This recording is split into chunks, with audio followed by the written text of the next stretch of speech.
सभी महानुभावों को मेरा सादर जय जिनेंद्र। और आज की इस कक्षा में हम 53वें नंबर के श्लोक को पढ़ेंगे और इस श्लोक का विषय है अहिंसा अणुव्रत। जो 5 अणुव्रत हैं उनमें से अहिंसा अणुव्रत क्या है उसको यहाँ पर बतलाने वाले हैं। तो चलिए सबसे पहले हम उच्चारण करेंगे, इसके बाद आगे अर्थ समझेंगे। तो कहते हैं संकल्पात कृतकारित मननाद्योगत्रयस्य चरसत्वान्।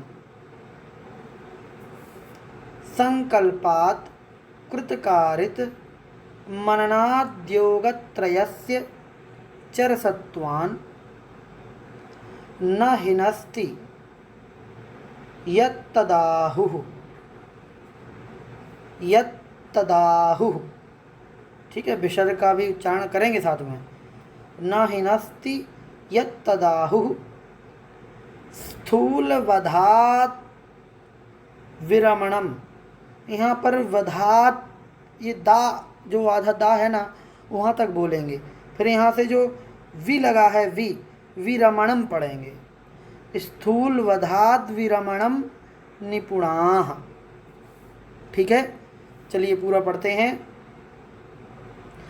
संकल्पात् कृतकारित मननाद्योगत्रयस्य चरसत्वान् न हिनस्ति यत्तदाहुः स्थूलवधाद् विरमणम निपुणाः। ठीक है, क्या कहते हैं, पहले शब्दों का अर्थ देख लेते हैं, इसके बाद इसका अर्थ समझेंगे अच्छे से। संकल्पात, संकल्प से, कृत कारित और मननात। यहाँ पर भी दा और या है। जो द्यो लिखा है ना, द्यो कैसे बनता है? द्यो बनता है आधा दा और या में ओ की मात्रा द्यो। इसको हम ऐसे भी लिख सकते हैं और ऐसे भी लिख सकते हैं।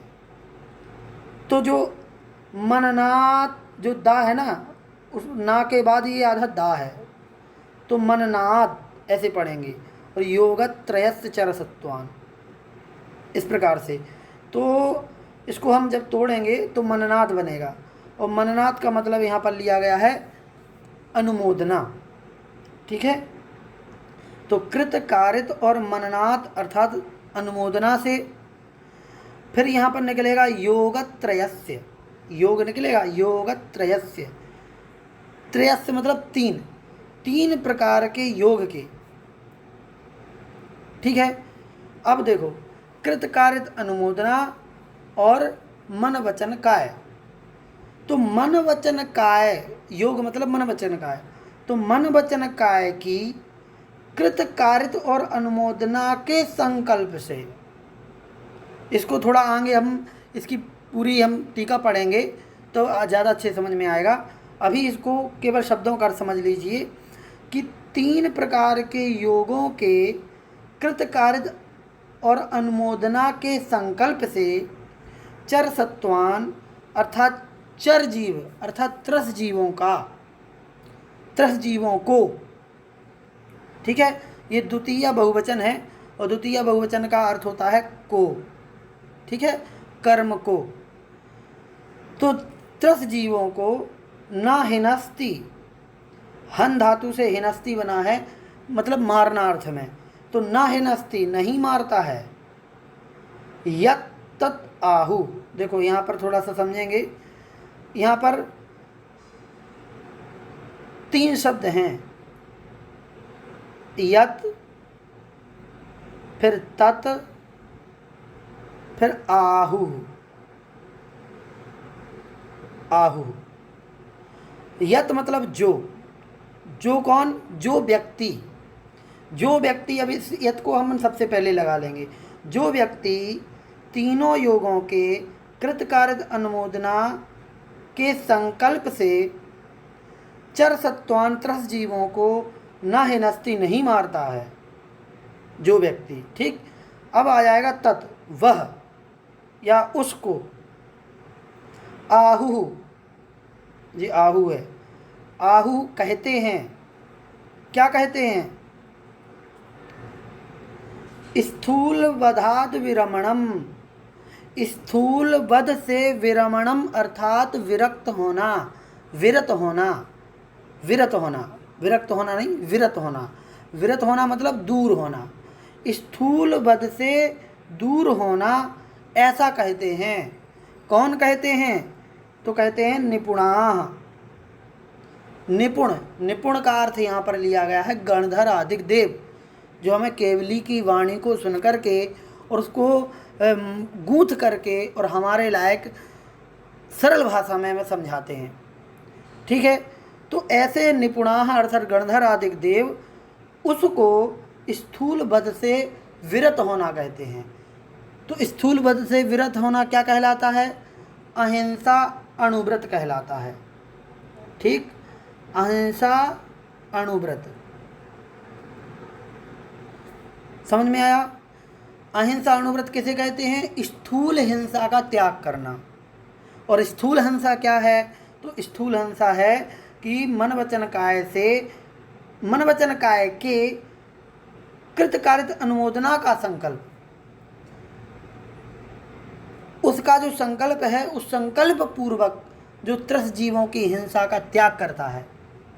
या सीधी सी परिभाषा हम बताएं आपको कि संकल्प पूर्वक त्रस्त जीवों की हिंसा का त्याग करना,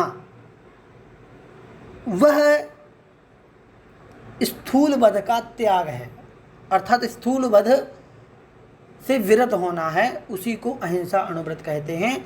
ऐसे हमारे गणधर आदि देव कहा करते हैं।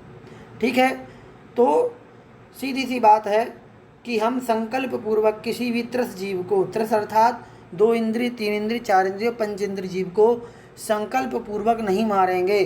अर्थात ये कह करके नहीं मुझे इसे मारना है, ऐसा कह करके नहीं मारेंगे, तो वो हमें क्या कहलाएगा? स्थूल वध से विरत होना अर्थात अहिंसा अणुव्रत कहलाएगा। अब इसकी टीका को हम पढ़ेंगे, बहुत ही उपयोगी है।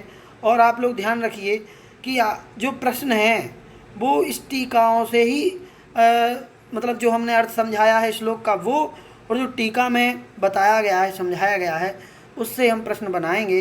इसलिए आप लोग भी टीका को पढ़ा करिए, केवल हमारे उस भावार्थ को लेकर के नहीं रहना है। ठीक है, क्योंकि ये हमारे जीवन को लेकर के है, अणुव्रत को लेकर के है, तो बहुत सारी चीज़ें हैं जो इसमें लिखी होती हैं और हम वो उसको पूरा नहीं बता पाते हैं। इसलिए हम इसको पूरा ही पढ़ते जाएंगे, समझाएंगे आपको। ठीक है, तो देखिए अब यहाँ से हम शुरू करते हैं।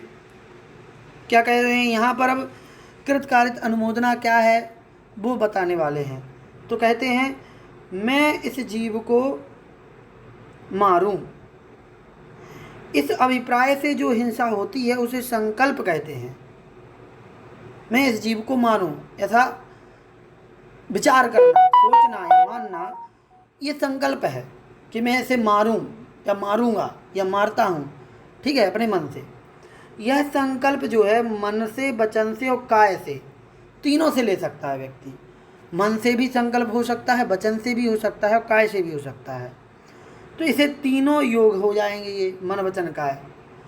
और यही संकल्प मन वचन काय से जो हो रहा है यह कृत कारित और अनुमोदना रूप परिणति से होता है। अर्थात वह इन तीनों प्रकार से वह तीनों कार्य करता है। अर्थात मन से कृतकारित अनुमोदना करेगा, फिर वचन से भी कृतकारित अनुमोदना करेगा और काय से भी कृतकारित अनुमोदना करेगा। तो कुल मिलाकर के 9 भेद हो जाएंगे। समझ में आई बात? बिल्कुल सरलता से हमने समझा दिया। तो ये 9 प्रकार से क्या होता है? किसी कार्य, अब देखो, किसी कार्य को स्वतंत्रता पूर्वक स्वयं करना कृत है। कृत क्या है? स्वतंत्रता पूर्वक स्वयं करना। दूसरे से कराना कारित है, और करने वाले के लिए अपने मानसिक परिणामों को प्रकट करते हुए अनुमति के वचन कहना अनुमोदना है। अनुमति के वचन कहना या अनुमति देना उसको, या उसकी प्रशंसा करना अपने मानसिक परिणामों से, कि हाँ इसने ठीक किया, या हम उसे कहें समर्थन करना, वो अनुमोदना कहलाता है। यह कृतकार्यत अनुमोदना मन वचन काय रूप तीनों योगों से उत्पन्न होती है, इसीलिए संकल्प के 9 विकल्प हो जाते हैं। अब देखो ये संकल्प है और ये संकल्प 9 प्रकार का हो गया। मन से भी कृतकार्यत अनुमोदना, वचन से भी कृतकार्यत अनुमोदना और काय से भी कृतकार्यत अनुमोदना। तो इस प्रकार से 9 प्रकार से व्यक्ति संकल्प ले सकता है। इन सभी विकल्पों से जो त्रस्त जीवों की हिंसा नहीं करना है वो अहिंसा अणुव्रत है, त्रस्त जीवों की। ठीक है, ऐसा वस्तु विचार करने में निपुण आचार्य कहते हैं, जो वस्तु तत्व को जानने वाले समझने वाले ऐसे आचार्य हैं वो कहते हैं। उपर्युक्त 9 प्रकार के संकल्पों का विवरण इस प्रकार है।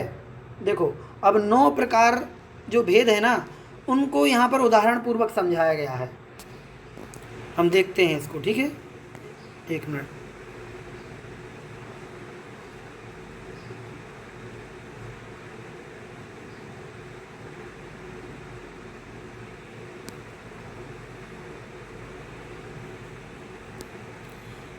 देखो, मैं मन से त्रस्त जीवों की हिंसा स्वयं नहीं करता हूँ, क्योंकि अणुव्रत की बात हो रही है तो यहाँ नहीं शब्द जुड़ेगा हर जगह।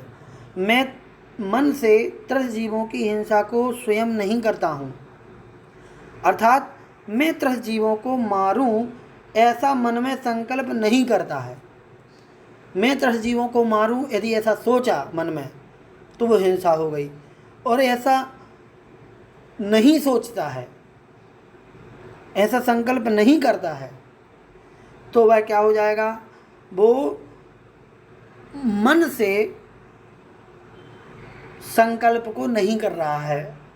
तो ये पहला भेद हो जाएगा कि मन से संकल्प नहीं करना। ठीक है, फिर ये कृत वाली बात है, मन से कृतकार्यत अनुमोदना, इसको समझाया गया है। तो मन से कृत कैसे होगा, तो मन से कृत ऐसे होगा कि मैं किसी जीव को मारूंगा या मारूं ऐसा विचार नहीं आएगा। फिर दूसरे जीव से त्रस्त हिंसा नहीं कराता हूँ, अब स्वयं नहीं मारूं ये सोच लिया, अब किसी दूसरे से भी नहीं मरवाऊं, है ना। या फिर इस प्रकार का सोचना कि तुम त्रस्त जीवों को मारो, ऐसा संकल्प मन से नहीं करता है। ठीक, ऐसा संकल्प मन से नहीं करेगा कि तुम इस जीव को मारो, ऐसा भी वह संकल्प नहीं करेगा मन में। और तीसरा, त्रस्त जीवों की हिंसा करते हुए किसी जीव की मन से अनुमोदना नहीं करता हूँ, अर्थात इसने कार्य अच्छा किया ऐसा मन में संकल्प नहीं करता है। हर जगह संकल्प की बात है। मैं मन में यह भी नहीं सोचेगा कि इसने अच्छा किया, मैं मन में यह भी नहीं सोचेगा कि मैं इसको मारूं, मन में यह भी नहीं सोचेगा कि किसी दूसरे को बोलूं कि तू मार दे। तो इस प्रकार के तीनों प्रकार के संकल्प हुए, कृत कारित अनुमोदना मन में। अब वचन में भी यही बात, अब यहाँ पर सोच रहा है, फिर यही तीनों बातों को वो बोलेगा कि मैं किसी जीव को त्रस्त जीवों को मारूं ऐसा वचन नहीं बोलता हूँ, मैं किसी दूसरे के द्वारा त्रस्त जीवों की हिंसा नहीं कराता हूँ, अर्थात तुम त्रस्त जीवों को मारो ऐसे वचनों का उच्चारण नहीं करता है, और तुमने अच्छा किया ऐसे वचनों का उच्चारण नहीं करता है। तो ये अनुमोदना हो गई। ठीक है, तो वचन भी नहीं बोलना है कि मैं मारूं, मुंह से वचन निकाल दिया तो ये वचन का संकल्प हो गया। तुम इस जीव को मारो ऐसा यदि मुंह से बोल दिया तो ये वचन से संकल्प हो गया, कारित वाला। ठीक है, और कारित की बात चल रही है यहाँ पर। और फिर तुम दूसरों को मारो ऐसा दूसरे ने यदि कुछ मारा है, किसी जीव को प्रताड़ित किया है, तो वचनों से भी उसकी प्रशंसा नहीं करना। वो ये भी नहीं कहेगा कि तुमने ठीक किया, तो ये मुंह से बोलेगा भी नहीं। तो मन से भी हो गया कृत कारित अनुमोदना, वचन से भी हो गया। अब कारित की बात आई। कृत कारित मन वचन और काय। अब काय से भी वह ना तो करेगा, ना दूसरों को करवाएगा, और ना ही करने वाले की प्रशंसा करेगा। तो शरीर से कैसा होता है? तो शरीर से क्या होगा कि सबसे पहले वो स्वयं करेगा, अर्थात स्वयं हाथ पांव चला करके किसी को मारेगा, ठीक है। फिर दूसरे के द्वारा जीवों की हिंसा नहीं कराता हूँ, अर्थात किसी को संकेत से दूसरे को प्रेरित नहीं कराता हूँ कि चलो मारो इसको, है ना, ऐसे किसी को धक्का दे करके या हाथ लगा करके कि चलो मारो, तुम मारो मारो, मैं देख लूँगा सब, है ना। तो इस प्रकार से दूसरे से मरवाना, ये सब क्या है? या फिर सुपारी देना जो है वो सब क्या है? दूसरे से, ये काय से है, दूसरे काय से कारित है। काय से कृत भी होता है, स्वयं मारेगा, काय से कारित भी हो जाए जब दूसरे से मरवाएगा, और काय से अनुमोदना भी होता है कि अन्य पुरुष को चुटकी बजाना आदि शरीर के व्यापार से अनुमति नहीं देता हूँ। अर्थात किसी ने यदि किसी को मार दिया तो ताली बजाना या चुटकी बजाना या कुछ भी करना, ये उसकी प्रशंसा हो जाएगी, शरीर से अनुमोदना हो जाएगी, है ना। या फिर शरीर से ऐसा लाइक का निशाने से अपन अंगूठे का निशान करते हैं ना, थंब, वो भी नहीं दिखाएगा कि हाँ नहीं तुमने बहुत अच्छा किया। अब मुंह से नहीं बोल रहा है लेकिन शरीर से कर रहा है। तो ये 9 प्रकार की कोटियाँ यहाँ पर बताई गई हैं। इसको थोड़ा सा सुन कर के ध्यान से, और आप भी थोड़ा सा इसको प्रैक्टिकली सोचने का प्रयास करें कि कैसे कैसे लोग कर सकते हैं। इसके आगे और अपन पढ़ते हैं, बहुत ज़रूरी है। सबसे पहले तो हिंसा के बारे में समझना है। तो हिंसा 4 प्रकार की बताई गई है गृहस्थों के लिए। संकल्पी, आरंभी, उद्यमी या फिर उद्योगी और विरोधी, 4 प्रकार की हिंसा। अब 4 प्रकार की हिंसा में से मैं इस जीव को मारूं, इस प्रकार के विचार से बलिदान आदि के समय जो हिंसा होती है, देखो ये जो टीका है ये संस्कृत की टीका से यहाँ हिंदी बनाया गया है।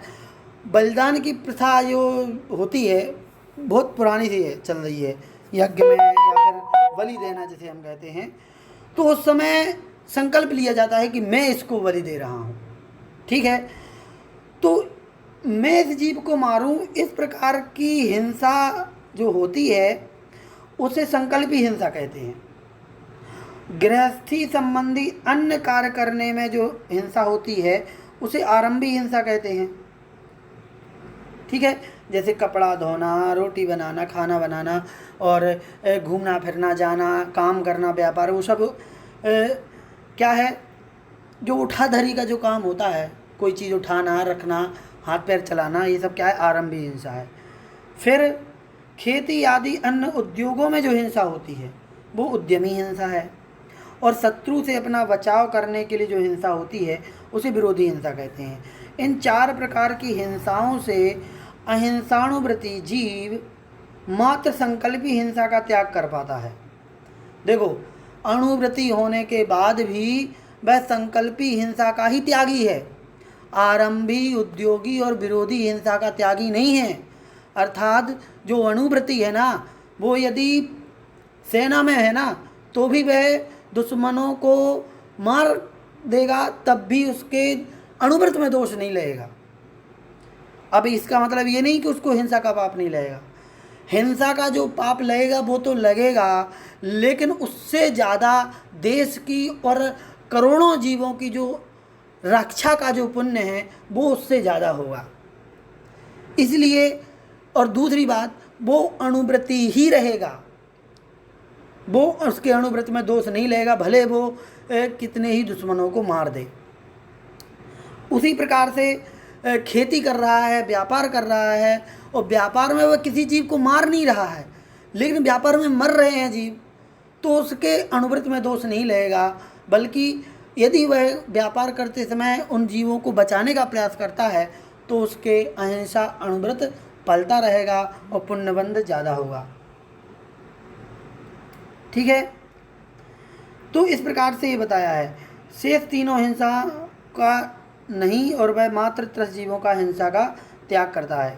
सामान्य रूप से हिंसादि पापों का त्याग मन वचन काय और कृतकार्य अनुमोदना के भेद से 9 प्रकार का होता है, परंतु यह गृह विरत गृहस्थ के ही संभव हो सकता है। देखो, सामान्य रूप से अच्छे से समझिएगा थोड़ा सा। सामान्य रूप से हिंसादि पापों का जो त्याग है वह कैसे होना चाहिए? मन वचन काय और कृत कार्य अनुमोदना के भेद से 9 प्रकार का है।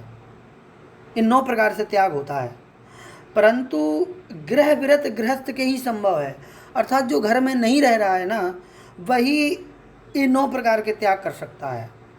लेकिन जो घर में निरत है, अर्थात घर में है, गृहस्थ जो है, उसके ये 9 प्रकार के हिंसा का त्याग नहीं हो सकता। गृह निरत घर में रहने वाला गृहस्थ यथाशक्ति 3, 6 तथा 9 कोटियों से हिंसादि पापों का त्याग करता है। क्या समझ में आया? 2 प्रकार के देशव्रती होंगे।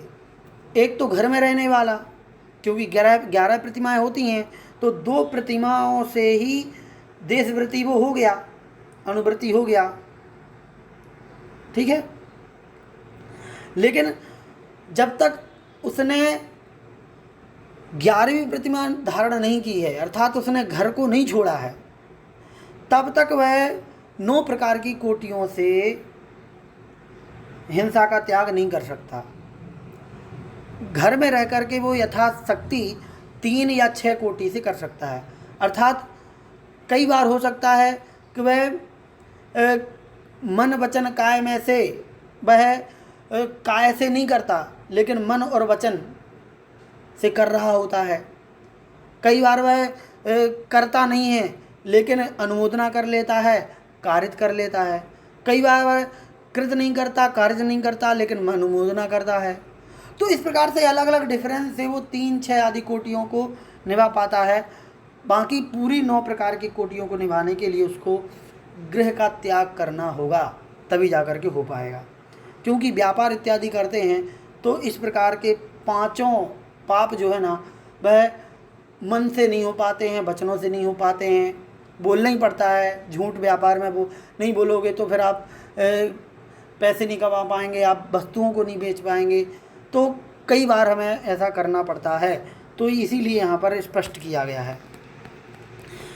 और उमा स्वामी महाराज ने भी हिंसा का लक्षण किया है कि प्रमत्त योगात प्राण व्यपरूपणम हिंसा, अर्थात प्रमत्त योग से प्राणों का व्यपरोपण करना, विघात करना हिंसा है। प्रमत्त के योग से, प्रमत्त और योग अर्थात प्रमाद सहित जो योग होगा, मन वचन काय की प्रवृत्ति यदि प्रमाद सहित होगी और फिर यदि वह प्राणों का घात करता है तो उसे हिंसा कहा गया है। यदि आप प्रमादी नहीं हैं, फिर यदि किसी जीव का ह्रास होता है, अर्थात आप जमीन को देख करके चल रहे हैं, फिर भी धोखे से आपका पैर पड़ गया है, या फिर अचानक से कोई जीव आपके पैर के नीचे आ गया है और फिर वो हिंसा हुई है, तो फिर आपको उस हिंसा का पाप उस तरीके से नहीं लगेगा, उसको हिंसा नहीं माना जाएगा। हिंसा उसे ही माना जाएगा जब आप असावधानी पूर्वक कोई कार्य कर रहे हैं और फिर जीवों का घात हो रहा है। तो इसको भी समझना चाहिए। यहाँ पर प्रमत्त योग इस हेतु मन वचन काय तथा कृत काय अनुमोदना इन 9 कोटियों का समावेश प्रमत्त योग में कर दिया गया है। ठीक है, योग मतलब मन वचन काय, और प्रमत्त अर्थात प्रमादी हो करके असावधानी पूर्वक इस शब्द में कृत कार्य अनुमोदना ले लिया गया है। इस प्रकार से यह इस श्लोक का बहुत ही अच्छी तरीके से अर्थ समझाया है, इसलिए हमने इसको पूरा पढ़ दिया, क्योंकि ये पूरा ही समझना ज़रूरी है। क्योंकि हम बताते तो बहुत सारी चीज़ें वैसे छूट भी सकती थी। ठीक है, तो चलिए आज की कक्षा को यहीं पे समाप्त करते हैं। जय जिनेंद्र।